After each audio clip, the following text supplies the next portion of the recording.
আমাদের ভালো কাজের ধারা দুইটা, একটা হচ্ছে এই যে এখন একটা ভালো কাজ করতেছি, সওয়াব চলে যাচ্ছে, তাই না? দান করলাম, আমলনামায় যুক্ত হচ্ছে, সালাত করলাম, আমলনামায় যুক্ত হচ্ছে। তো মারা যাওয়ার পরে ওগুলো তো আমি আগেই পাঠিয়ে দিলাম। আরেকটা হচ্ছে মারা যাওয়ার পরেও কিছু আমলনামা জারি থাকে। আপনি কিছু সাদাকায়ে জারিয়া করেছেন, চলমান সাদাকা, বা ভালো কাজের আদেশ দিয়েছেন, কোন একটা ভালো কাজ করার ব্যাপারে মানুষকে উদ্বুদ্ধ করেছেন। আপনি দুনিয়াতে নাই, কিন্তু আপনার কথা শুনে ইন্সপায়ার্ড হয়ে যারা ভালো কাজ করেছে তার একটা পার্সেন্টেজ সওয়াব কিয়ামত পর্যন্ত, এটা যদি দুনিয়াতে জারি থাকে, আপনার এই আমলনামাও জারি থাকবে। আল্লাহ আপনার আমলনামায় কি করবেন? ওটা ঢুকাতে থাকবেন, সাদাকায়ে জারিয়া। অনুরূপভাবে গুনাহে জারিয়াও আছে। এটা দুই ধরনের, একটা সাদাকায়ে জারিয়া আর একটা গুনাহে জারিয়া।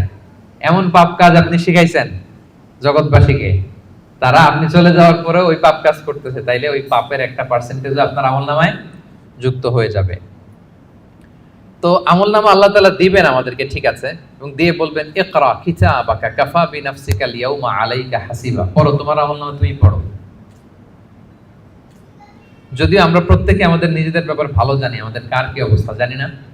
আমি যদি পাপ করি, জুলুম করি, অন্যায় করি, খারাপ কাজ করি, সমাজে যে লোকটা করে তার নিজের একটা জানা আছে না, জানাশোনা আছে না নিজের ব্যাপারে, তার যে কি হইতে যাচ্ছে কিয়ামতের দিন, তার তো একটা হিসাব আছে, কি বলেন? আর যে খুব আল্লাহওয়ালা, নামাজি, মুত্তাকি, নেককার, তার একটা হিসাব আছে না? তার তো একটা হিসাব আছে, ইনশাআল্লাহ আমি আমার সব ভালো কাজের প্রতিদানগুলো জমা হচ্ছে আমার, আমি আল্লাহর কাছে পাই টু পাই বুঝে বুঝে পাবো এর রিওয়ার্ড, এর প্রতিদান।